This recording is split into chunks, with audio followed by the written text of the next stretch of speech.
de vous retrouver pour ce troisième épisode sur la diversité et l'inclusion, organisé par Team Taylor, conjointement avec Pierre-Arnaud Bouillet.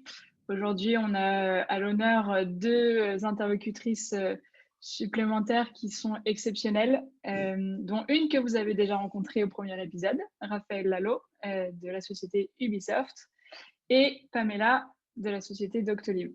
Ce que je vous propose, c'est qu'on fasse une petite intro rapide de chacun, juste pour replacer le positionnement de chacun. Vas-y Pamela, je te laisse démarrer. Ok, bonjour, je suis hyper contente d'être invitée à ce webinaire. Je suis ici pour parler, mais autant pour apprendre, je crois. C'est tout le principe des échanges. Je suis Pamela Corbandou, je suis People Engagement Director chez Doctolib. Je suis arrivée chez Doctolib il y a à peu près 1 an, ça va faire 1 an le mois prochain. Et j'ai 3 practices dans l'équipe, c'est la marque employeur, le Employee Engagement, qui est tout ce qui est autour de la communication interne, des événements internes, s'assurer que les gens sont toujours motivés et bien connectés. Puis il y a une 3e partie sur laquelle on est en train de se staffer, de se muscler, qui est la practice Social Impact, dans laquelle on a évidemment les initiatives d'EI.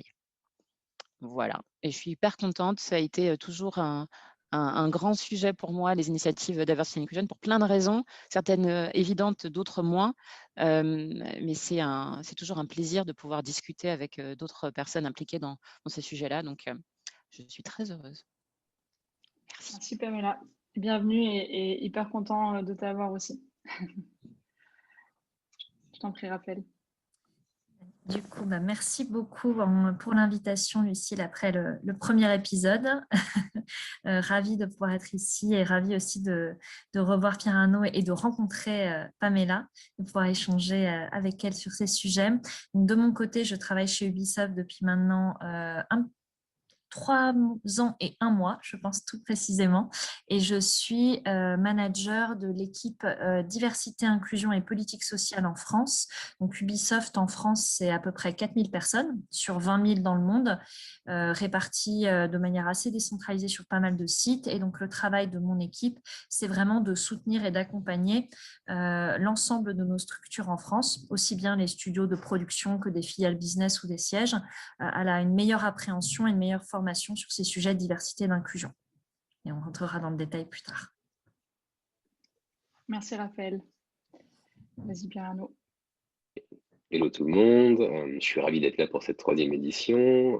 Full disclaimer, je suis un ancien de Doctolib, mais aussi un ancien d'Ubisoft. C'est pourquoi j'apprécie énormément ces 2 entreprises et je voulais absolument que tout le monde rencontre à la fois Pamela et Raphaël, qui sont 2 collègues qui, je pense, ont beaucoup de choses à partager, à apprendre avec de très beaux retours d'expérience. Moi, aujourd'hui, je suis le nouveau Diversity and Recruitment Manager chez Platform.sh, qui a comme particularité d'être une entreprise qui existe depuis, on va dire, 5 ans et qui est un spin-off depuis une dizaine d'années d'une autre boîte et qui s'est créée en mode remote et avec ses spécialités et spécificités qu'on va découvrir tout à l'heure. Voilà, merci. Et donc, je suis Lucille Rossignol de la société Team Taylor et je suis en charge du développement commercial de Team Taylor en France. Voilà. Juste pour vous remettre un peu le contexte pour ceux qui n'étaient pas forcément là aux premiers épisodes sur le sujet, l'idée du premier épisode était de dédramatiser le sujet, de le rendre accessible à tout le monde. Et en fait, ce qu'on avait réalisé, c'est que c'est un sujet qui s'adresse à toute taille d'entreprise, tout secteur, et surtout ce qui était important, c'est de s'y mettre le plus tôt possible, tant pour l'impact business et économique que ça aura pour l'entreprise, tant pour la culture d'entreprise, qu'elle soit la plus saine possible, mais également pour avoir un environnement le plus diversifié et inclusif. Le deuxième épisode, cette fois, on s'était concentré sur le recrutement, puisque finalement, une fois qu'on s'accorde sur des objectifs d'équipe, le démarrage, c'est au niveau du recrutement, au niveau du pipeline de candidats. Donc, on avait travaillé sur des outils et des conseils pour vous permettre de travailler sur le sujet dès l'étape de recrutement. Et aujourd'hui, l'objectif, c'est de se concentrer sur l'environnement de la culture de diversité et inclusion une fois qu'elle est en cours de création ou à maintenir pour qu'elle soit la plus constante et pérenne. Et finalement travailler sur la rétention des collaborateurs et renforcer l'engagement des employés, collaborateurs et collaboratrices, il faut que je fasse attention, dans le temps. Ce que je vous propose, je vais partager mon écran. Hop. L'idée, c'est qu'on fasse un peu comme la dernière fois pour ceux qui étaient là au deuxième épisode. Hop. J'ai prévu d'utiliser la solution Mentimeter. On va commencer avec quelques questions pour placer un petit peu l'audience et en savoir un peu plus sur là où vous situez-vous en interne sur votre travail sur le sujet et voir ce que vous attendez de nous aussi aujourd'hui, voir les tendances.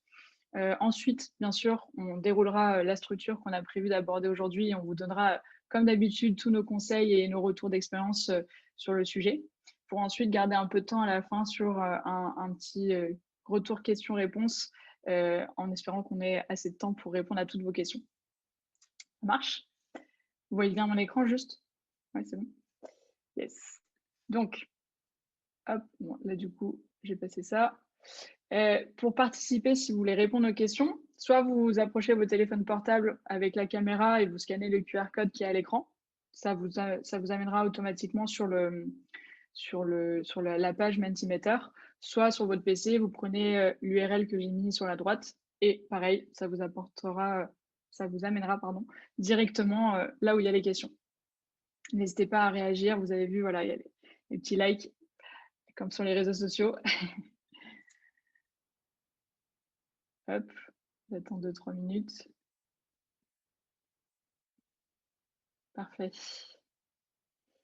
Du coup, si on démarre avec la première question, de toute façon, à chaque fois, vous allez retrouver, vous voyez, même en haut, le site Menti avec le code. Donc, il y a vraiment toujours le moyen de se connecter. Sur cette première question, on vous demande voilà, ce que vous attendez de ce webinaire. Si vous voulez nous dire un petit peu pour ce sujet précis et cet épisode précis, est-ce que vous avez des attentes particulières ou pas, ou juste c'est la curiosité. N'hésitez pas à nous partager ça pour qu'on puisse se concentrer au maximum dessus pendant le déroulé.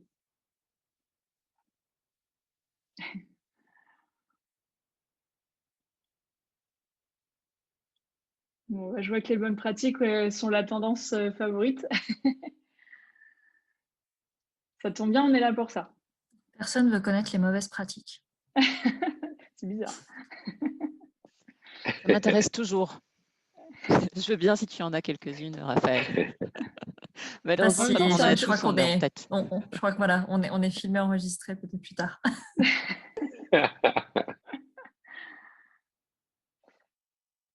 Bon, je pense que ça nous donne une bonne tendance. Ce que je vous propose, c'est qu'on passe à la question d'après. Hop. Quel est le principal frein identifié à la mise en place de la politique diversité et inclusion à laquelle vous vous êtes confronté en interne? Pareil, je pense que ça peut nous donner aussi une tendance, voir à quel niveau vous vous situez, si c'est déjà en cours de conversation, de création, ou si vous êtes là vraiment pour avoir des outils pour maintenir cette culture.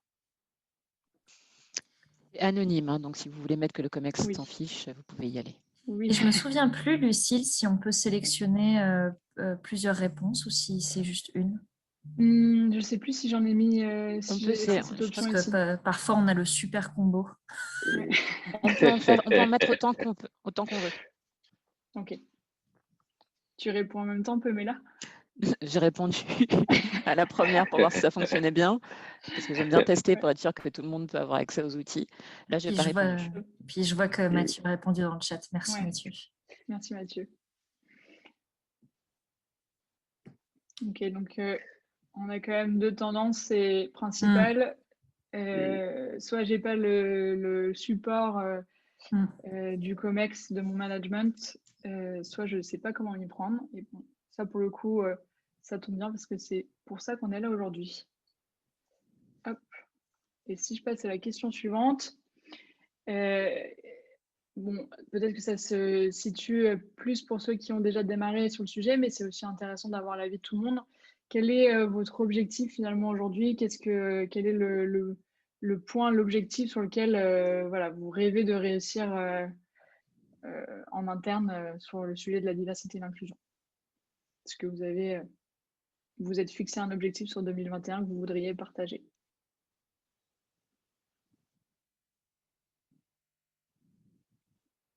Elle fait creuser. On sent que ça cogite là. Ça creuse plus les ménages, cette question.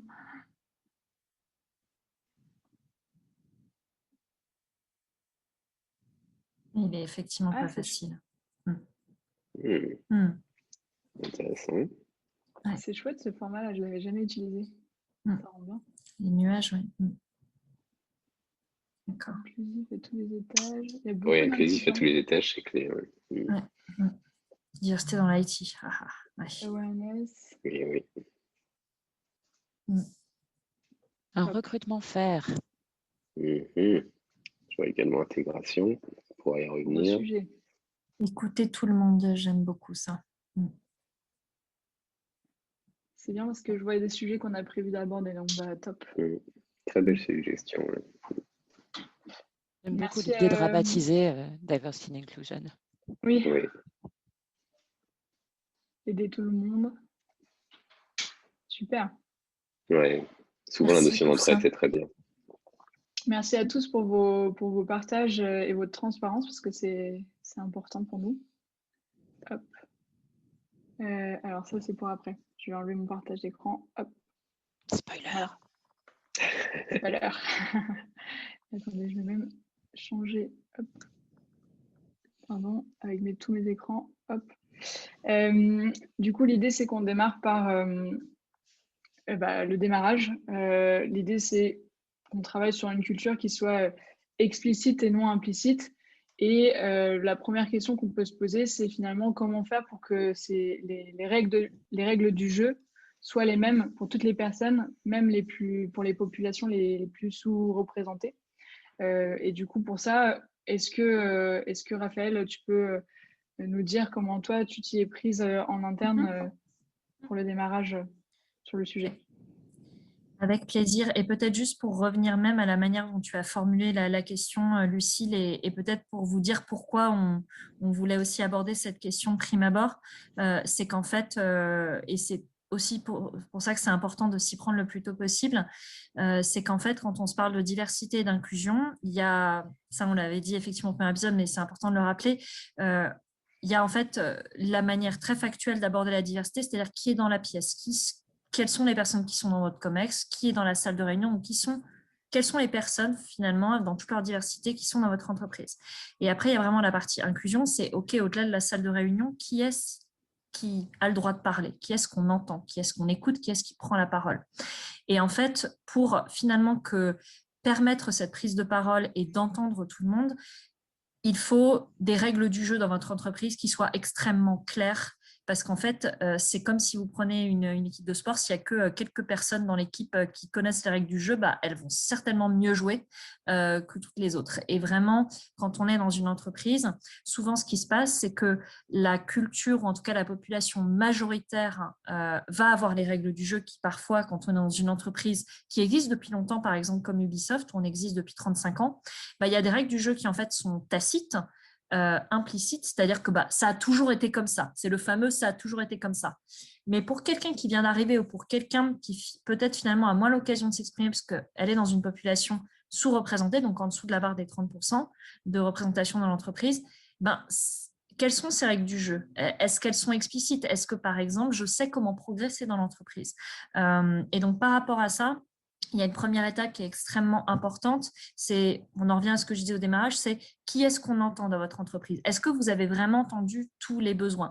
J'avais encore cette discussion hier soir de ce sujet n'est pas un sujet pour notre entreprise. Sujet LGBT? Non, il n'y a pas de problème. Tout le monde est out dans notre entreprise, tout le monde peut exprimer qui il est ou qui elle est. Ok, ça vient d'où en fait? D'où part ce constat? Qu'est-ce qui t'a dit que ce sujet n'était pas un sujet pour l'entreprise? Ah oui, mais il y a machin au COMEX. Machin au COMEX, d'accord. Donc machin au COMEX, oui, c'est sûr que lui, cette personne est entendue. Donc c'est vraiment important quand vous démarrez sur cette culture de comprendre les besoins, d'où vous partez, de faire cet état des lieux. Et par rapport à ça, vous avez peut-être des enquêtes qui existent chez vous, des enquêtes annuelles, des enquêtes trimestrielles. Utilisez ces enquêtes existantes pour peut-être rajouter une question sur des questions de diversité et inclusion pour comprendre, par exemple, où en sont vos équipes. sur le bien-être au travail, par exemple. Si vous avez une enquête sur le bien-être au travail, est-ce que dans votre enquête, vous avez le loisir d'ajouter une question sur le genre, par exemple? Et là-dessus, qui est l'un des rares éléments en France que vous pouvez traquer. Et c'est toujours intéressant, par exemple, sur une même question, de voir, par exemple, est-ce que j'ai du feedback de mon manager? Est-ce que les règles du jeu sur la promotion de carrière sont claires? Que répondent les femmes? Que répondent les hommes? Intéressant de se poser cette question. J'espère avoir répondu à ta question, Lucie. Je suis déjà rentrée dans le vif du sujet. C'est hyper clair. C'est hyper clair et je crois d'ailleurs que Pamela, tu avais travaillé sur un système de playbook de mémoire. Est-ce que tu veux nous en parler un petit peu Oui, plus alors détaillé? ça c'est arrivé, c'est une initiative qui est arrivée, qui a commencé bien avant mon arrivée chez Doctolib. Il y a des gens qui ont travaillé pendant 1 an et demi, quasiment 2 ans, pour pouvoir formaliser la manière dont on travaillait, nos valeurs, nos piliers. Et on a tout mis sous forme d'un playbook avec 6 piliers. Et on part du principe que pendant très longtemps, il y a eu le fameux SPA qui était un acronyme, enfin un sigle pour parler de certaines que tu as bien connues, Pierre Arnaud, qui parlait des valeurs qui animaient Doctolib. Maintenant, on a changé, on appelle ça SCALES. C'est aussi un- un acronyme, j'ai du mal avec le français aujourd'hui, avec un sigle. Et on a S pour serve, C pour care, A pour act, L pour learn, E pour enjoy et S, encore un deuxième, pour structure. Et en fait, à l'intérieur de ces piliers, on a à chaque fois des credos et ensuite des comportements observables.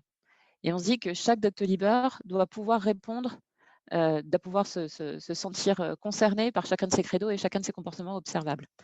Et ensuite, on peut aussi avoir des déclinaisons à l'intérieur des équipes pour savoir exactement comment, au recrutement, on va faire pour servir un peu plus les Doctolibeurs et puis les clients de Doctolib.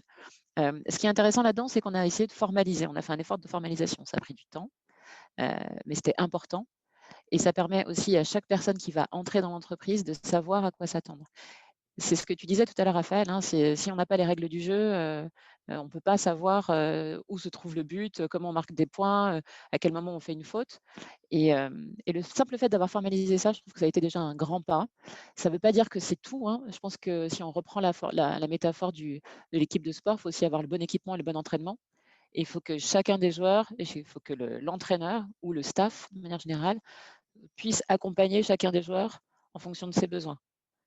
Donc nous, on a essayé de le faire déjà avec la première pierre qui est le playbook, mais il y a aussi tout un tas de règles qui n'entrent pas forcément dans un playbook, qu'il faut réussir premièrement à définir et deuxièmement à réajuster parce que on a toujours fait comme ça. Je répète ce que disait Raphaël, on a toujours fait comme ça ou ah bah ouais mais tout le monde le sait ou ah bah non c'est bon il n'y a pas de problème. En fait, on a très rapidement tendance à tomber dans ces jugements-là qui ne sont pas basés sur des faits et qui sont souvent les paroles de personnes qui ne sont pas directement concernées par des problèmes de diversité et qui se trouvent représentées un peu tous les jours. Et c'est comme ça qu'on arrive c'est en faisant des études, c'est ce qu'on a fait d'ailleurs, tu en parlais Raphaël, on a ajouté une question autour de la diversité et de l'inclusion dans notre étude qu'on fait toutes les 2 semaines sur le pouls des employés, pour prendre le pouls des employés. C'est en ayant de la donnée, hein, on y revient toujours, hein, c'est en ayant de la donnée froide qu'on arrive à savoir si on fait un bon boulot, si on a besoin d'appuyer un peu plus sur certains points. Donc, formaliser les règles, formaliser la culture, c'est très bien. La culture ne vit pas dans un playbook, la culture ne vit pas dans des écrits. La culture, elle vit aussi dans les salles de réunion, elle vit aussi dans les couloirs, elle vit aussi dans les Zooms, dans les moments d'attente, le temps que tout le monde se connecte sur la réunion Zoom. Et c'est là qu'on peut aussi aller chercher des moments qui vont être exemplaires ou pas d'ailleurs sur notre culture et sur notre état par rapport à la diversité, l'inclusion et l'equity. Voilà. Ça me permet de rebondir un peu en arrière, mais je vois qu'on a une question notamment sur comment convaincre le COMEX, le management, de travailler sur le sujet quand c'est un sujet qui n'a jamais vraiment été une priorité. Et je sais que Pierre Arnaud, qui fait partie de plateforme.sh depuis quelques semaines, c'est un sujet auquel tu t'es confronté en quelque sorte, même si c'est déjà dans la culture de cette entreprise, mais finalement, c'est la première fois qu'il y a une équipe, un interlocuteur en tout cas dédié. Comment tu t'y prends toi aujourd'hui pour convaincre et pour créer finalement une structure sur ce sujet de la diversité et l'inclusion? Si tu as quelques clés. Oui, merci. Alors, effectivement, c'est vrai que dans le contexte actuel chez Plateforme, donc entreprise de 240 personnes qui double de taille chaque année, etc. Donc, les gens sont plutôt à l'aise là-dessus et un peu en avant. Donc, ça, je vais y revenir après. En revanche, ayant été un ancien mauvais CEO et hiring manager débutant, c'est vrai que j'ai vu ce que c'était que d'être à différentes hauteurs stratégiques et donc de ne pas avoir le même impact lorsque je parlais. Et en fait, pour convaincre un COMEX, il suffit simplement de mettre d'un côté les coûts, ce qu'une initiative va coûter, et de l'autre ce qu'elle va rapporter. Et par exemple, pour arriver avec de la data face au COMEX, on peut mettre en place des questionnaires candidats sur la qualité de l'expérience, sur est-ce que vous avez apprécié le process, est-ce que vous trouvez que ce qu'on vous a mis en avant, vous l'avez vécu durant l'entretien, est-ce que les valeurs vous parlent, est-ce que les tâches vous paraissent inspirantes, est-ce qu'il y a des choses qui vous attirent, et si oui, quoi? Et est-ce que vous avez aimé la façon dont tout ceci s'est passé, même si nous ne travaillons pas ensemble. Parce que quelque part, les meilleurs ambassadeurs et ambassadrices, c'est ceux qui ne sont pas engagés. Voilà. Si ils estiment que la culture est faire, qu'il y a de la transparence, qu'il y a de l'inclusion, qu'il y a un effort de pédagogie, etc., etc., finalement, c'est la meilleure chose qu'on peut montrer au COMEX, c'est dire voilà ce qu'on peut mettre en avant et voilà vers quelle tendance est-ce qu'il faut qu'on continue, puisque dans un contexte pénurique, notamment en tech, pour trouver des personnes qualifiées, eh bien, c'est important de montrer patte blanche et de dire qu'on va avoir des meilleurs résultats, des meilleurs produits, des meilleures features, parce qu'on va être plus diversifié et donc on va mieux adresser les besoins. Donc en fait, en staffant mieux et en procurant aux personnes une meilleure expérience, nécessairement, ça va avoir un impact business. Et donc, négliger les personnes, qu'elles soient en interne ou en externe, ça grève directement le produit ou les features. C'est quand même dommage de mal mettre les pieds dans le plat. Tout ça parce qu'on a parfois manqué de vision ou tout simplement pas y penser. Et donc, il faut qu'on se positionne un peu comme un révélateur et un apporteur de data. Et dans ce cas-là, la discussion commence à avoir lieu. Parce qu'en fait, pour un COMEX, très souvent, s'il n'y a pas de problème et qu'on amène une nouvelle chose, il faut également proposer une solution et des targets précises. Qu'est-ce qu'on cherche à atteindre de façon à ce qu'ils puissent être, eux, les personnes qui débloquent la situation. En revanche, si on leur pose un problème et qu'on ne propose pas de solution, c'est beaucoup plus compliqué. Donc, il faut faire un pas vers eux et en même temps montrer pourquoi est-ce que c'est intéressant. Pour rebondir aussi sur l'autre partie du sujet, le playbook, alors j'ai découvert quelque chose de très intéressant chez Plateforme, c'est que comme tout le monde commence en remote, c'est très facile, comme le disait Raphaël, qu'il n'y ait que de l'implicite. Et donc pour pallier à ça, tout comme chez Doctolib, en fait, il y a eu de la rédaction de playbook immédiate, c'est-à-dire que tout le monde devait consacrer un certain pourcentage de son emploi du temps à la création de la documentation. Pourquoi? Parce qu'en cas de maladie, de vacances, d'imprévu, il faut que les gens puissent continuer à travailler. Et il faut aussi que les gens se sentent inclus. Donc, il y a le fait de travailler en binôme avec quelqu'un d'une autre équipe, le fait de pouvoir poser autant de questions que nécessaire. Bref, tout ce qui fait qu'on a le droit de poser les questions les plus naïves possibles. En fait, ça va même plus loin pour les hiring managers et le COMEX. Il s'agit maintenant de mettre en place une série d'ateliers pour harmoniser la culture, notamment côté diversité, équité et inclusion, et pour renforcer en fait le socle commun de référence. Ça passe par des livres recommandés dès l'entrée de l'entreprise, ça passe par des vidéos, ça passe par des all hands enregistrés pour que les gens comprennent le produit, la tech, etc. Et ça va aussi sur des séries d'ateliers continus pour que les gens continuent à être formés et surtout continuent à être mélangés. Parce qu'avec la distance, c'est très facile de perdre le contact, de ne pas penser à prendre de pauses café ensemble, à faire des jeux ensemble, et finalement de ne passer son temps qu'à travailler et à ne plus échanger. En fait, là, il y a un danger, parce qu'en phase de croissance, on peut arrêter d'être inclusif assez rapidement. Voilà. Vas-y, Raphaël, tu lèves la main. Oui, pardon, j'avais très envie de réagir à ce que disait effectivement Pierre Arnaud, où et notamment pour essayer de contourner probablement un des freins qu'on peut ressentir dans l'entreprise parfois quand on veut adapter ou clarifier un process, on peut avoir des réactions sur mais pourquoi est-ce qu'on adapterait ça? Ça va créer du favoritisme. Pourquoi est-ce que je mettrais ça en place pour telle population? Ça va potentiellement créer un déséquilibre vis-à-vis de pourquoi est-ce que j'ouvrirais un programme, par exemple, de co-développement uniquement pour des femmes? Pourquoi au démarrage? Pourquoi est-ce que, par exemple, je mettrait en place une configuration d'open space un peu différente pour permettre à un salarié dans l'open space de s'isoler.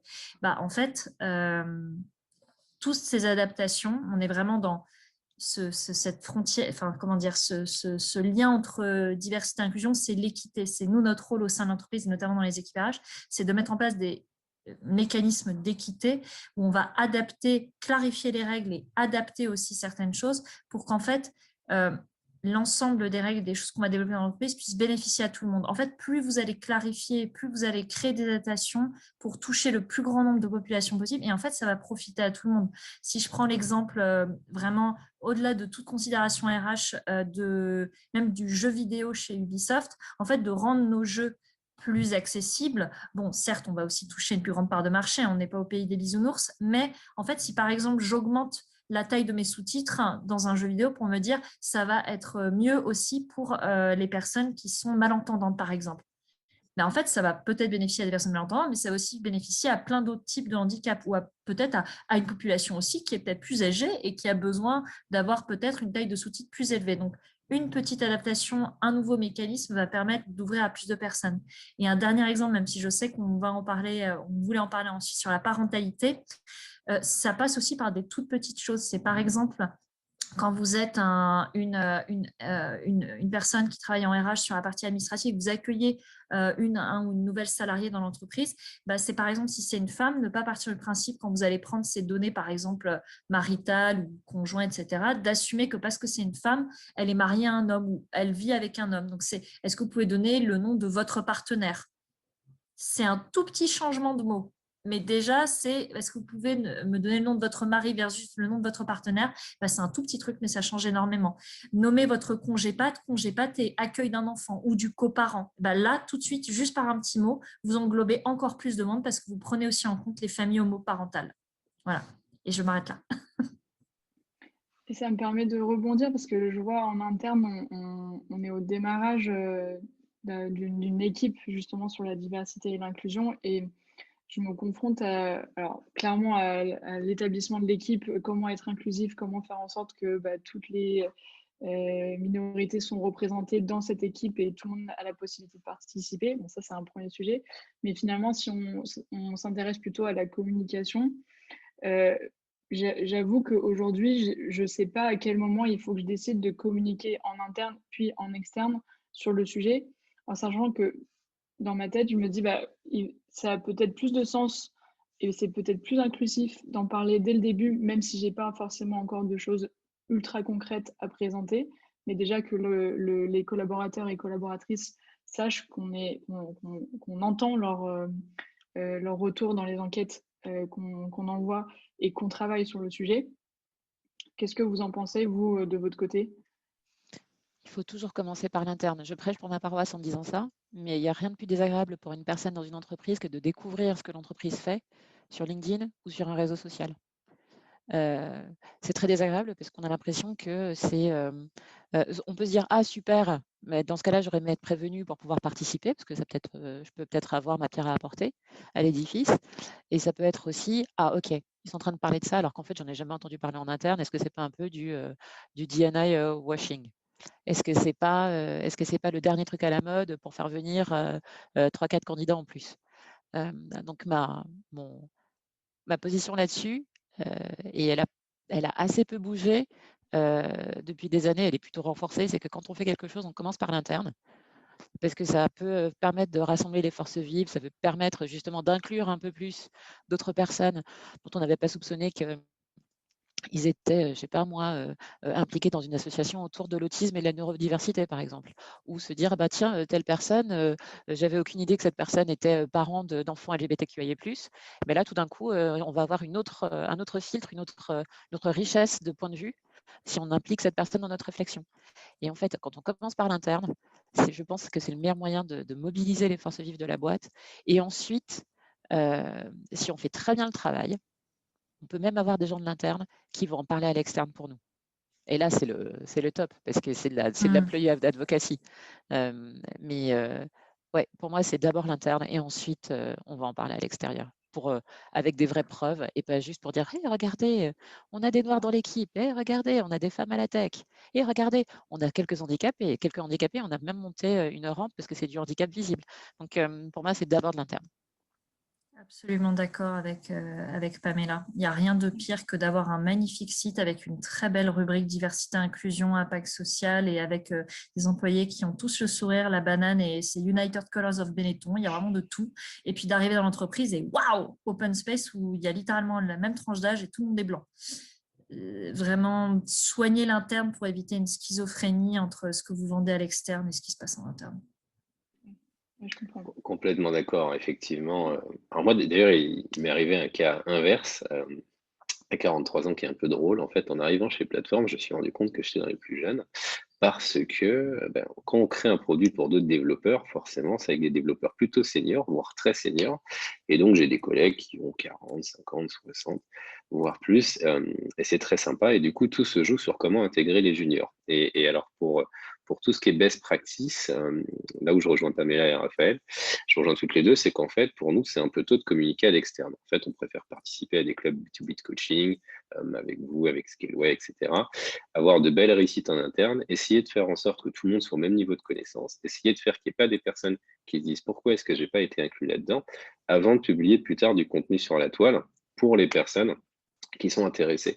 On sait que ça intéresse tout le monde et c'est bien normal, mais c'est un peu comme un process scientifique. En fait, il faut que ce soit reproductible, que tous les hiring managers aient best practice, que les candidats globalement soient contents, que les personnes en interne puissent s'exprimer. Par exemple, moi, je suis en train de regarder combien de platformers sont transgenres, pouvoir discuter avec eux, découvrir un peu. Donc, il y a plein de choses et plein de sujets qui m'intéressent et je veux être sûr qu'on fait tout de la meilleure façon possible pour tout le monde avant de commencer à prêcher à l'externe, etc. Donc, à la fois parce qu'on va peut-être révéler le potentiel de certaines personnes qui pourraient nous aider sur ce sujet, donc faire un pas de côté dans l'orga, etc. Et de l'autre, parce que c'est au travers des échanges avec les pairs, sans jugement, sans shaming, etc., qu'on va tous progresser. Et donc, c'est pour ça que c'est mieux d'aller bien souvent de l'interne vers l'externe avec des pairs avant que ce soit diffusé à un public plus large pour faire des petits pas et être sûr que ce qu'on fait soit reproductible et donc bon pour tout le monde, hein, je pense. Et d'ailleurs, je pense que pour rebondir sur la communication interne et le fait de démarrer au plus tôt possible, ça se passe aussi au niveau du cycle de vie de l'employé et donc du coup, dès l'onboarding de l'employé dans l'entreprise. Est-ce que vous avez des retours d'expérience sur comment s'y prendre justement pour que l'employé comprenne tout de suite que ça fait partie des sujets et de la culture entreprise dès le début, dès son arrivée?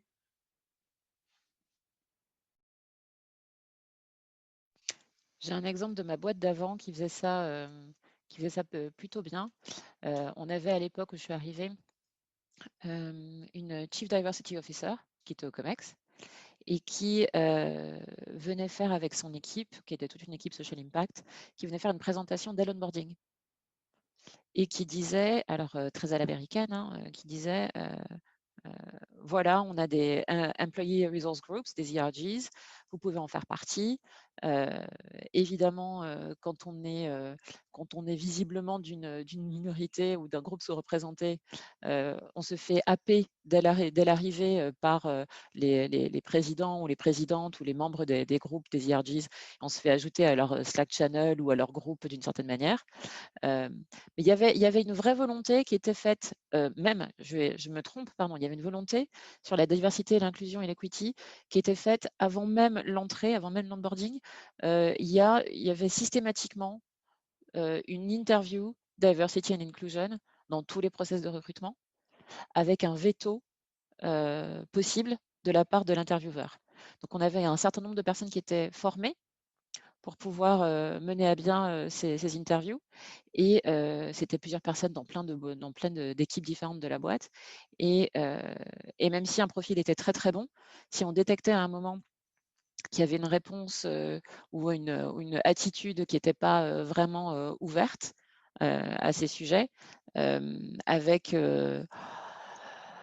On avait plein de critères possibles, hein, sur une grille, et puis on demandait toujours à la personne de répéter ou de voir, on lui disait: «Ah bah tiens, ça c'est pas une attitude très inclusive. Est-ce que tu vois un moyen pour toi de peut-être changer un peu ta manière de faire, changer ton approche?» Donc on donnait forcément une chance, hein, parce qu'en entretien, on est tous stressés, on dit tous des trucs, et on se dit: «Oh là là, zut, j'aurais pas dû dire ça», et puis on y repense, 5 nuits, après.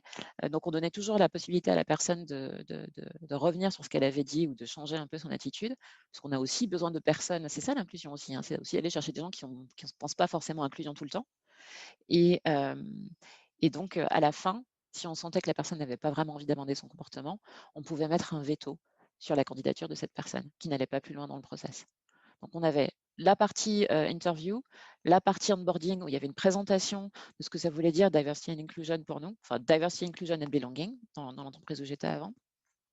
Et puis tout au long de l'année, c'était aussi une demande d'exemplarité de la part des managers, demande d'exemplarité de la part du COMEX, demande d'exemplarité de chaque individu. Et on avait plusieurs types de formations, plusieurs piqûres de rappel. Et ça faisait vraiment partie des valeurs clés de l'entreprise. Sachant qu'on revenait de loin, hein, on avait eu des problèmes, c'était une boîte de tech, donc vraiment avec la bro culture, et cetera. Donc il y a eu une vraie volonté de s'amender en profondeur, et ça se voyait aussi dans tout le process. On a une question, Pamela, et je pense que c'est important de préciser, ce système d'entretien sur la diversité et l'inclusion, de questionnaire, tu le faisais intervenir à quel moment du processus de recrutement? On le faisait comme au début, on n'avait pas beaucoup d'intervieweurs. Au début, c'était vers les dernières interviews, donc juste avant qu'on donne une offre aux candidats. Et avant ça encore, avant qu'on décide de faire cette étape-là, c'était la 2e ou 3e interview. Tu avais le phone screen. Et puis ensuite, tu avais une interview avec le hiring manager. Et ensuite, on avait une interview avec avec le futur manager, pardon, je peux parler français aussi. Et ensuite, on avait une interview diversity and inclusion. Ça, c'était il y a très, très longtemps, il y a 4-5 ans. Ensuite, on a formé quelques personnes. Il y avait une dizaine de personnes qui étaient formées. Donc, ça arrivait plutôt en fin de process. Comme ça évitait de faire passer plein d'interviews. Et maintenant, depuis, je crois que ça a été changé. Il y a eu énormément de personnes qui ont été formées, et ça peut intervenir à peu près à n'importe quel moment en fonction des disponibilités des uns et des autres. Toujours avec un droit de veto, ce qui est assez peu répandu dans cette boîte, et je pense que c'est la seule équipe, enfin c'est le seul interview sur lequel on a des vrais droits de veto. C'est hyper intéressant. Je le garde en mémoire pour nous en interne. Merci pour ton partage. De rien. Raphaël, est-ce que tu veux prendre la main et nous faire un petit retour d'expérience? Oui, absolument. Est-ce que tu veux que je fasse un combo onboarding et recrutement, puisque Pamela en a parlé peut-être, processus de recrutement? Oui, on peut très bien rebondir dessus. Après, juste pour info, on n'oublie pas qu'on voulait essayer d'aborder un petit peu la Bien mobilité sûr. interne, Parental Act, et essayer de se garder du temps. Il est 11h40. Bien sûr, bien sûr.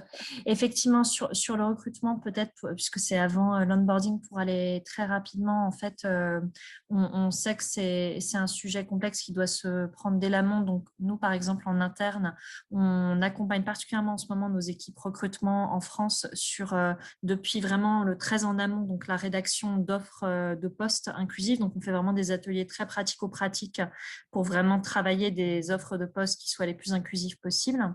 Et pour donner aussi un petit aspect juridique, pourquoi est-ce qu'on mettrait la mention HF, dans quel moment on peut s'en passer, est-ce qu'on peut s'en passer, enfin vraiment des notions de ce type.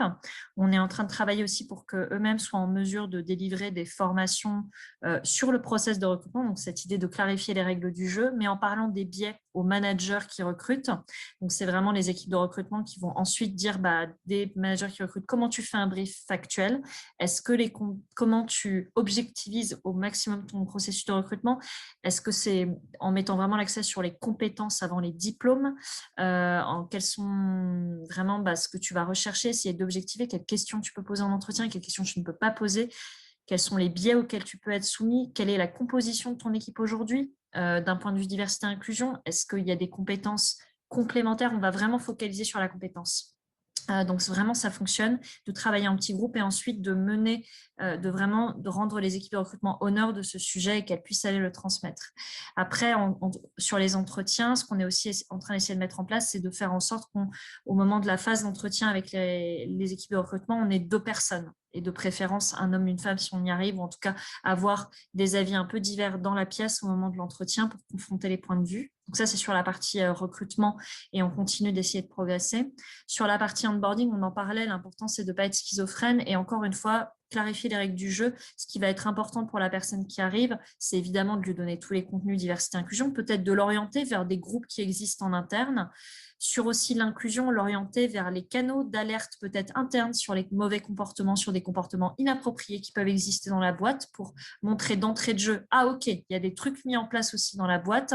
Ça paraît anecdotique, mais c'est important de dire bah voilà, ce qui existe en interne pour vous permettre de signaler des comportements inappropriés et tout le monde a la possibilité d'être allié de quelqu'un d'autre et d'être allié lorsqu'une situation peut-être inappropriée survient. Et toujours sur l'onboarding, c'est toujours clarifier les attentes, peut-être donner vraiment un calendrier au nouvel arrivant, à la nouvelle arrivante, de qu'est-ce qui va t'attendre sur cette première semaine, lui faire rencontrer, lui montrer l'écosystème et organiser des rencontres pour que la personne soit à l'aise. Et après, vraiment lui donner des perspectives. C'est tes objectifs qui vont arriver à tel moment. On va peut-être faire un premier point à 1 mois pour que, encore une fois, les règles du jeu soient clarifiées, que la personne se sente inclue parce qu'elle va pouvoir avoir cette discussion sur ses objectifs et elle sait quand ça va intervenir. On lui a donné toutes les ressources.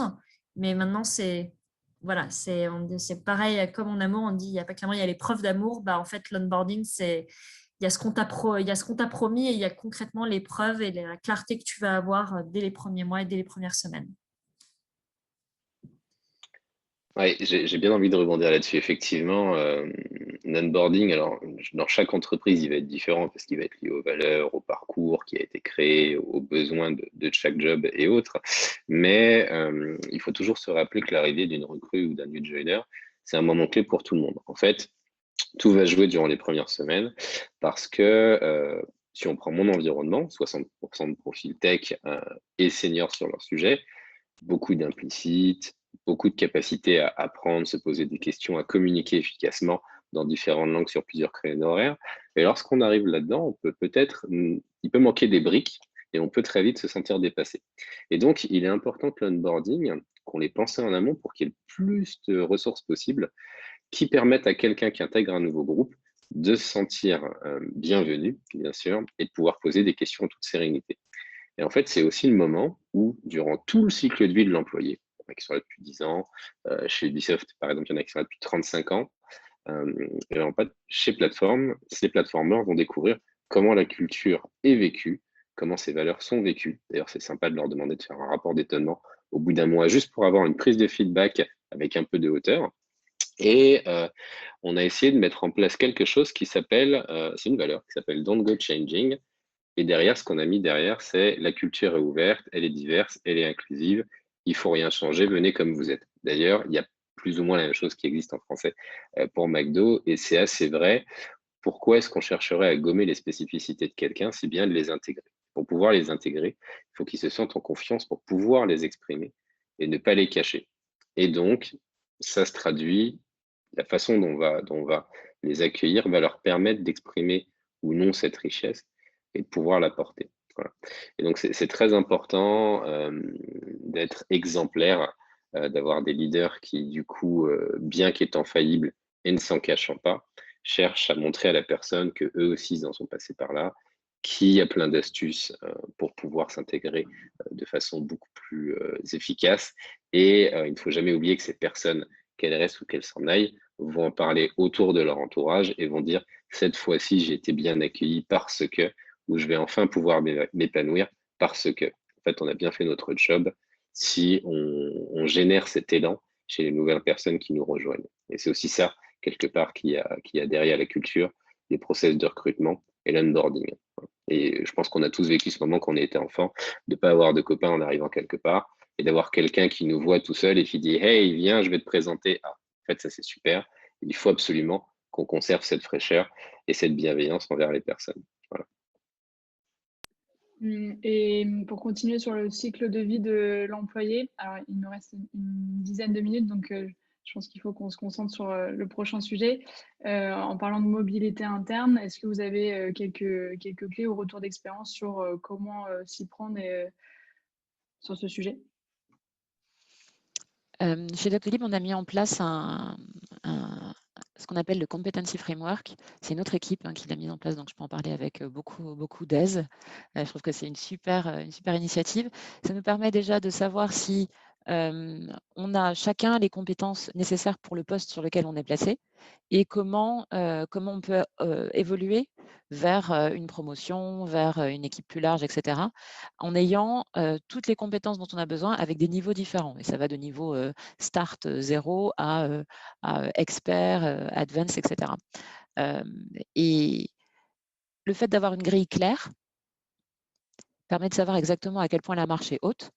On a évidemment la grille claire, mais on a aussi assorti cette grille de tout un tas de training, tout un tas de formations pour nous permettre d'avancer d'un niveau à l'autre. Et sur les compétences, ça peut être des compétences qui sont clés pour tous les Doctolibers, donc qui sont en rapport avec les 6 piliers dont on parlait tout à l'heure, les piliers Scales. Et on a aussi des compétences qui sont propres au job. Donc qu'on veuille changer de famille de job, ou qu'on veuille changer d'échelon dans la hiérarchie, on a des règles claires. On sait que pour devenir, par exemple, pour devenir product manager senior product manager, on a besoin d'avoir une meilleure maîtrise de la compréhension des besoins clients, de la compréhension du fonctionnement d'une feature team, etc., etc. Et quand c'est clair, c'est beaucoup plus simple pour tout le monde. Et ça ouvre aussi le terrain de jeu à beaucoup plus de personnes. On ne se dit pas, ah bah tiens, j'ai jamais été product manager avant, et ben c'est pas la peine que je regarde ou que j'imagine même aller dans le produit, ou je suis comptable, ou je suis développeur, je peux pas aller en vente ou vice-versa. En fait, si on n'a pas des règles claires, c'est toujours les gens qui sont les plus ambitieux, ceux qui vont le plus oser, ceux qui sont le plus investis, ceux qui ont le meilleur réseau aussi peut-être, ou ceux qui ont le plus accès à plus de ressources, qui vont probablement avoir les meilleures capacités de changement. En mobilité interne, il faut vraiment ouvrir. Et je pense que d'une manière générale, la mobilité interne doit être la première manière, la première idée qu'on a lorsqu'on va essayer de staffer un poste, c'est de dire de l'ouvrir à la mobilité interne pour 2 raisons simples. On peut trouver des super talents en interne, surtout avec maintenant toutes les possibilités de reconversion professionnelle où des gens étaient en fait avant sales, maintenant ils sont devenus développeurs, etc. Donc on ne sait jamais ce qu'on peut avoir. On n'a pas les CV de tout le monde en tête. Donc première raison, parce qu'on a des richesses de talents en interne. Il faut ouvrir ce pool-là aussi. Et deuxièmement, parce que parfois, on n'a pas forcément les gens en interne, on a des gens en interne qui connaissent des gens en externe qui pourraient nous aider. Et donc, c'est un moyen formidable de pouvoir staffer certains jobs. Donc, des règles simples pour moi et le fait d'ouvrir systématiquement tous les jobs en interne aussi, avant ou en même temps qu'à l'externe, ça, c'est pas tellement un problème, mais je trouve que c'est hyper important. Et puis, pour le coup, le niveau de frustration que ça génère quand on voit une personne recrutée de l'extérieur, alors que potentiellement, personnellement, on aurait pu postuler à l'offre, mais on n'en avait même pas conscience parce qu'en fait, on savait même pas qu'elle était ouverte. Rien que pour le collaborateur, en fait, je pense qu'on a tout intérêt à toujours ouvrir nos offres en interne. Mais parfois, Lucille, je suis un collaborateur, je me dis, ah bah ouais, ok, j'aurais pu avoir ce job, c'est franchement dégueulasse. Si je l'avais su avant, ben, j'aurais postulé, et puis voilà, je serais pas restée dans mon job maintenant où je m'ennuie. En fait, nous, d'un point de vue HR, ce qui est intéressant, c'est de pouvoir dire à cette personne, tu as postulé pour ça, mais en fait, il va te manquer 4 des compétences du job où tu n'es pas au niveau sur certains trucs, sur certaines compétences. Et pouvoir apporter une réponse claire et objective en disant, voilà ce qu'on pense, ça a été évalué et tu n'es pas dans la plaque, en fait, ça permet d'assainir complètement les discussions et de ne pas dire, ah ben non, c'est parce que je ne savais pas ou parce que je ne connais pas un tel, etc. Donc, Et c'est Complètement pour ça d'accord. aussi où je pense qu'il faut penser à tout cet aspect transparent sur qu'est-ce que le rôle sales chez nous, qu'est-ce que le rôle développeur chez nous, etc. Et avoir des fiches de rôle ultra claires et une grille de salaire ultra claire qui va avec. D'ailleurs, j'ai vu qu'il y avait une question notamment oui. justement sur le sujet, sur les différences de salaire. plus c'est transparent et clair et disponible, que l'information soit disponible au niveau des collaborateurs, moins on peut se confronter à ce genre de réaction aussi, je pense, non? Oui, Absolument. tout à fait. En fait, ce que je voulais ajouter pour rebondir là-dessus, c'est que très souvent, bon, bien sûr qu'il faut mettre tous les jobs dispo à l'interne, etc. Mais c'est très important d'avoir cette matrice, comme disait Pamela, pour pouvoir répondre aux gens en disant tu ne peux pas pour l'instant parce que. Et je vais aller plus loin. Dans certains pays, on constate qu'il y a des personnes qui se mettent en avant pour des postes de manager ou autres, soit parce que ça permet de monter dans l'organisation, soit parce que la rémunération peut être intéressante, alors qu'en fait, elles ne sont pas prêtes à le faire. Et typiquement, une des choses que j'ai mis en place dans pas mal d'entreprises dans lesquelles j'ai travaillé, c'est effectivement de demander aux personnes, lorsqu'elles expriment des volontés, si elles souhaitent passer manager, lorsque les postes sont ouverts avant qu'on recrute à l'extérieur.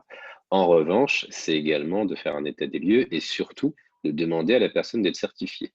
Moi, j'aime bien maintenant, et je suggère à tout le monde, de faire passer des certifications. Parce que si on travaille en cybersécurité, on est certifié. Si on travaille en produit, on est certifié. Il y a beaucoup de soft skills et de hard skills à avoir en tant que manager. Je ne comprends pas pourquoi on n'est pas certifié avant de passer manager, parce que ça permet d'éviter les problèmes de légitimité, d'ego, etc. Et du coup, lorsqu'on le devient, c'est parce qu'en fait, on sait qu'on est capable de le faire. Et donc, soi-même, on se sent mieux, les équipes également. Et du coup, il n'y a plus de sujet. Et on peut étendre ça à beaucoup de jobs. C'est un coût finalement minime pour l'entreprise et ça permet d'aborder tout ça sereinement parce que si on prend plateforme, par exemple, c'est à peu près 120 villes, une quarantaine de pays, etc. Et donc, pour unifier tout ça avec les différences de communication interculturelle et autres, les, les, les instincts des gens et les différences de culture, et ben, en fait, la meilleure façon, c'est d'uniformiser, d'harmoniser, de communiquer de façon claire et transparente. Voilà. En gros, le message, ça doit toujours être, une fois un certain nombre de skills acquis et validés, on permet aux personnes qui le désirent de discuter avec leur manager, avec celui de l'équipe visée, avec quelqu'un de l'équipe PeopleOps, donc RH ou recruteur, pour pouvoir faire un pas de côté. Et comme le disait Pamela, ça permet de faire en plus des ponts entre les équipes, et ça c'est très intéressant, d'avoir des personnes qui sont capables de comprendre les deux populations et de les faire collaborer davantage. Et donc, il n'y a pas de déperdition ou de perte de savoir, puisque la personne n'a pas à partir ailleurs pour pouvoir continuer à évoluer. Tout le monde y gagne, en fait. Et c'est ça aussi qu'il faut garder en tête derrière, d'un point de vue business et organisationnel. Et peut-être, si tu m'autorises, Lucie, pour ajouter des choses à ce que Pierre Arnaud et Pamela ont mentionné, effectivement, ils ont 100% d'accord avec eux sur la clarté des process, de qui fait quoi, quel accompagnement on peut donner aux équipes. Et sur deux points que vous avez mentionnés, Péa et Pamela, en fait, si on reparle de diversité et inclusion, certaines personnes, en fait, n'ont pas de réseau dans l'organisation, soit parce qu'ils viennent d'arriver, soit parce qu'ils ne connaissent pas les règles du jeu.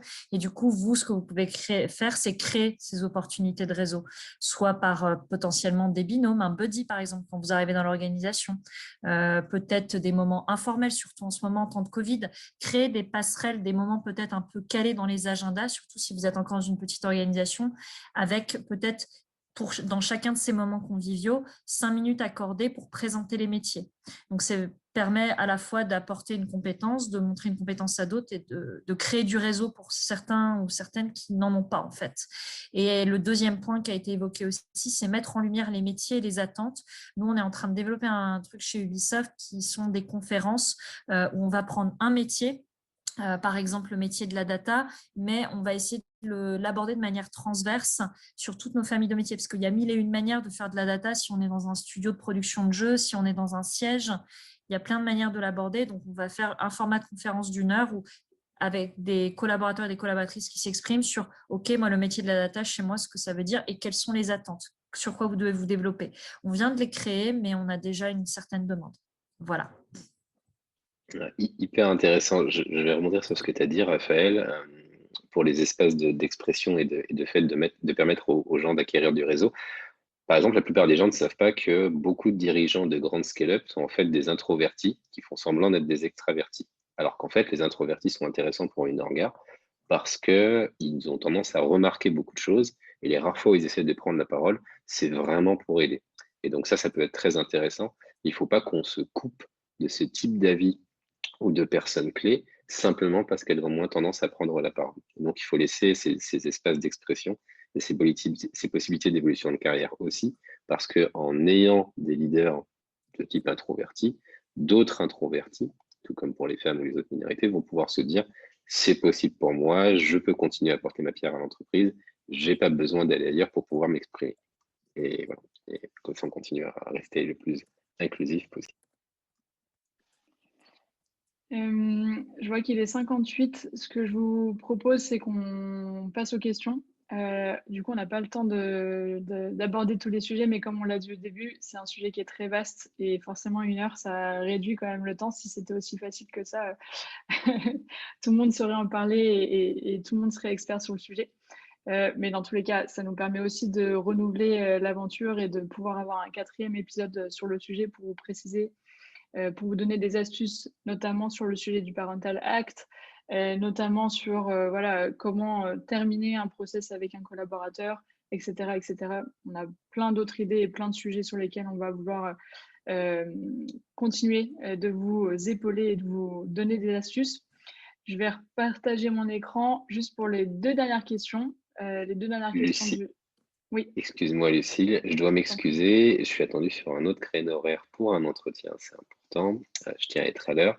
En tout cas, j'ai été ravi de participer, à bientôt peut-être pour une nouvelle édition, continuez, amusez-vous bien et à très vite. Bonne journée. Merci Au revoir Pierre. Péa, bon entretien. Bon entretien.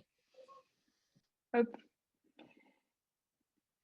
Et donc, si on clôture sur ce 3e épisode, est-ce que vous avez retenu un sujet et si oui, sur lequel avez-vous envie de commencer à travailler sur les prochaines semaines? Qu'est-ce qui vous a donné envie? Qu'est-ce que vous avez retenu finalement de ce webinaire?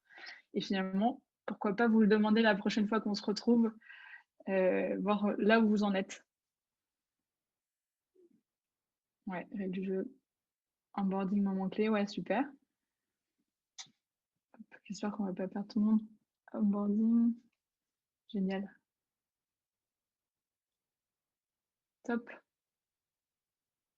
L'onboarding, ça vous a marqué, donc peut-être que c'est un point sur lequel il faudra que je revienne ultérieurement. Ok. Génial. Hop. Et alors, Embarquer on le se garde. management, c'est pas mal non plus. Hein, Oui, embarquer le management, oui. de voir le sponsoring. C'est vrai que c'est un sujet qui revient à chaque épisode d'ailleurs. Comment convaincre son management. Il n'y a clairement pas de règles magiques, mais c'est des questions qui reviennent régulièrement. La patience et ne jamais s'arrêter. Rentrer par les fenêtres si on ne rentre pas par la porte.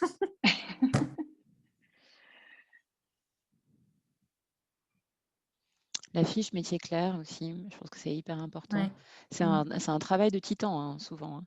Et puis, Oui. il faut, comme on a des métiers qui évoluent tout le temps, encore plus quand ce sont des métiers tech, il faut arriver à sortir ce qui est très, comment dire, circonstanciel de ce qui est essentiel au poste. Et ce qui est important, c'est d'avoir l'essence du poste. Ouais. Je profite du fait que les gens sont en train de taper pour répondre à quelqu'un qui parlait de grille de salaire en disant que chacun avait un salaire différent. Mon type là-dessus, c'est investissez dans un rôle de compensation and benefits expert. C'est un moyen de faire taire et d'arrêter toutes les rumeurs sur mais un tel gagne plus que moi parce que c'est un homme ou parce qu'il connaît le PDG ou parce que machin, etc. Avoir une personne qui s'occupe des comp and ben ou une équipe à terme en fonction de la taille de l'entreprise, c'est hyper important. Et ce sont des choses les grilles de salaire, tout ça sont des choses qui vont de pair avec des fiches métiers, des fiches jobs claires et avec des niveaux d'attente de qualité, de compétences aussi très clairs. Je suis en train d'écrire sur le chat, mais voilà, si vous avez à la fin, là, j'ai mis à l'écran des dernières questions sur des dernières précisions sur des sujets qui ont été abordés aujourd'hui. N'hésitez pas à les taper sur Mentimeter et qu'on les voit apparaître, qu'on en pioche quelques-unes voilà, pour les 2 dernières minutes qui nous restent. Si tu m'autorises aussi, j'en ai vu une aussi. Oui, je t'en Comment prie. convaincre votre responsable que la D&I est un sujet vraiment important alors qu'il ne s'agit pas d'une priorité pour l'entreprise? C'est déjà peut-être écouter en fait. Quand on juge quand on entend diversité et inclusion, c'est pas un sujet chez nous ou ça me concerne pas, peut-être essayer de comprendre. Dans ces moments-là, on a tendance à se décourager, mais c'est plutôt comprenez les freins. Souvent, il y a des freins où il y a des peurs, où il y a une méconnaissance du sujet. Donc, c'est comprendre vraiment, OK, d'accord. Et donc, du coup, pour toi, quelles sont les priorités de l'entreprise? Et prenez ces priorités et essayez vraiment derrière de dire, OK, et si j'applique le filtre diversité et inclusion à ces priorités, en gros, qu'est-ce qui va permettre si je prends mon filtre diversité et inclusion, est-ce que ça va me permettre de faire avancer cette priorité? Ou est-ce qu'au contraire, ne pas aborder le sujet diversité et inclusion, ça va empêcher mon responsable d'atteindre cette priorité de l'entreprise? Et en fait, vous commencez déjà à aborder les freins en disant la diversité et l'inclusion, c'est partout. Il faut juste comprendre les freins potentiels de votre interlocuteur, ce qui compte pour cette personne. Et en fait, la diversité et l'inclusion, c'est dans tout. Qu'on l'applique ou non, en fait, à un moment, ça va revenir. Donc, il faut juste essayer d'angler pour faire comprendre à la personne qu'en fait, ça peut tout à fait être un peu intégré à ses priorités. J'ai eu le cas justement en interne tout récemment. C'est que c'était un peu différent cette fois. Dans la tête de mon CEO, il a déjà cette culture ancrée dans l'ADN de la société. Il a toujours pensé diversité et inclusion dans son recrutement, dans ses événements, dans sa culture entreprise, etc. Mais en discutant avec lui, en fait, sa compréhension du sujet n'était pas aussi complète que ce qu'on a pu aborder aujourd'hui. Et donc, jusqu'au moment où je lui ai décrit exactement le type d'action que je voulais mettre en place en interne, il n'arrivait pas à comprendre quel était l'objectif d'avoir une équipe interne dédiée sur le sujet, d'avoir une vraie politique dédiée au sujet. Et donc, comme quoi, il suffit pas forcément d'expliquer la stratégie, il suffit pas forcément de parler des objectifs, mais parfois aller jusqu'au bout de la démarche et peut-être mettre un cran au-dessus en expliquant quelles actions on veut mettre en place. Ça peut aussi faire une prise de conscience auprès du management. Et puis trouver des alliés en interne. Trouver des alliés, des personnes qui vont permettre de créer un pilote, de mettre le pied à l'étrier en fait. Trouver les personnes en interne pour créer un peu ce mouvement de... Alors, c'est un terme un peu guerrier, mais créer ce bruit de fond, cette guérilla en fait, où au fur et à mesure, si c'est des sujets qui deviennent prioritaires, qui remontent des candidats, qui remontent de vos équipes, et en fait, ça va remonter au bout d'un moment. Ça va être entendu et il faudra l'adresser. Pardon, Pamela, je t'ai coupé. Non, c'est moi qui je plussoyais à fond. Il y a un argument en général qui fait un peu ouvrir les yeux aux gens, c'est quand on leur dit, ça marche avec les boîtes qui ont une clientèle grand public, mais c'est leur dire comment est-ce que tu vas faire pour avoir un produit qui parle à tout le monde si les gens qui font ce produit ne ressemblent pas à tout le monde, s'ils ne ressemblent qu'à une partie de la société. Et il y a quelques exemples qu'on peut donner qui sont assez bons. Il y avait, je crois, un tiers des vidéos sur YouTube avant, au début de YouTube, qui étaient uploadées uploadées à l'envers. Et on ne sait pas pourquoi. Et on a dit, en fait, c'est parce que ça avait été développé par des droitiers. Or, il y a pas mal de gauchers qui, lorsqu'ils prenaient leurs vidéos, ne prenaient pas la vidéo dans le bon sens qui prenaient dans le sens inverse par rapport. Et du coup, quand ils les uploadaient, les vidéos étaient à l'envers. En fait, si tu ne penses pas à ça, tu te rends compte que tu as un bon pourcentage de tes vidéos qui ne sont pas bons parce que tu n'as juste pas pris des gauchers. On ne va pas parler des caméras capteurs qui permettent aux gens de se laver les mains. Et combien de fois, moi, je suis arrivée pour me laver les mains, il y a le capteur qui devait faire débarrer l'eau directement. En fait, ça n'avait pas été testé pour des personnes à la peau foncée. Et donc, j'étais obligée de faire une espèce de mini-danse chamanique pour pouvoir pour déclencher l'eau. On ne va pas parler non plus des capteurs d'images qui disaient que les personnes d'origine asiatique fermaient les yeux. Parce que ça n'avait pas été testé avec des gens d'origine asiatique. Et on leur demandait, quand on devait prendre des photos ou faire de la reconnaissance faciale, dire « Vous pourriez ouvrir les yeux, s'il vous plaît ?» Je trouve que c'est quand même extrêmement représentatif du fait que parfois, on code et on ne se rend pas compte. Pareil, on a l'exemple des airbags qui avaient été testés avec des hommes, pas avec des enfants, pas avec des personnes de corpulence un peu plus petites. Voilà, tout un tas d'exemples comme ça, et on se dit, ben voilà, on prétend avoir un produit qui veut être ouvert à tout le monde, sauf qu'on oublie la moitié de l'humanité, un tiers de l'humanité. Ben, en fait, on a un blind spot. Et quand on dit ça aux COMEX, quand on dit ça aux personnes qui sont responsables en général, ça commence à creuser un peu le truc. Mais c'est le sens de l'histoire. Il y a des gens qui vont aujourd'hui me dire: «Ah ben moi en fait, j'ai pas envie de venir dans cette entreprise ou dans telle autre entreprise parce que sur leur site, il y a que des photos de personnes qui ont entre 25 et 30 ans qui sont des hommes blancs et moi j'ai plus envie d'être dans cette culture-là». Il va y avoir des gens qui vont dire: «Ben en fait, moi ce qui m'intéresse, c'est pas être développeur dans une équipe où il y a que des mecs, que des hommes». Et si on veut pouvoir recruter mieux, si on veut pouvoir recruter bien, si on veut pouvoir donner un service ou un produit qui soit un petit peu plus ouvert, qu'on n'ait pas d'énormes blind spots, euh, si on veut avoir un peu plus d'innovation, j'ai plein d'exemples d'innovation qui sont venues de la diversité, et bien ça, il faut le faire en prenant la diversité et l'inclusion en compte. Et je suis d'accord, il faut aller comprendre pourquoi est-ce que les gens ont des freins, qu'est-ce qu'ils entendent par diversité et inclusion. Est-ce que c'est plus de femmes? Est-ce qu'ils ont pensé aux parents? Est-ce qu'ils ont pensé à la neurodiversité? Est-ce qu'ils ont pensé à toutes les composantes de la diversité auxquelles on ne pense pas forcément? Et comprendre ce qui freine. Parce que parfois on se dit, ah ben j'ai pas de budget, ou j'ai pas de personne dédiée, ou j'ai pas de. Il y a plein d'excuses, mais qui peuvent être, je dirais pas balayées d'un revers de la main, mais qui peuvent être abordées et calmées et apaisées. Je suis complètement d'accord avec Pamela. Et tu vois, je plus soyer un truc que tu disais, donc. Et ça nous permettra de penser à aborder la question de l'environnement de travail la prochaine fois aussi, qui fait aussi partie de la culture d'entreprise finalement.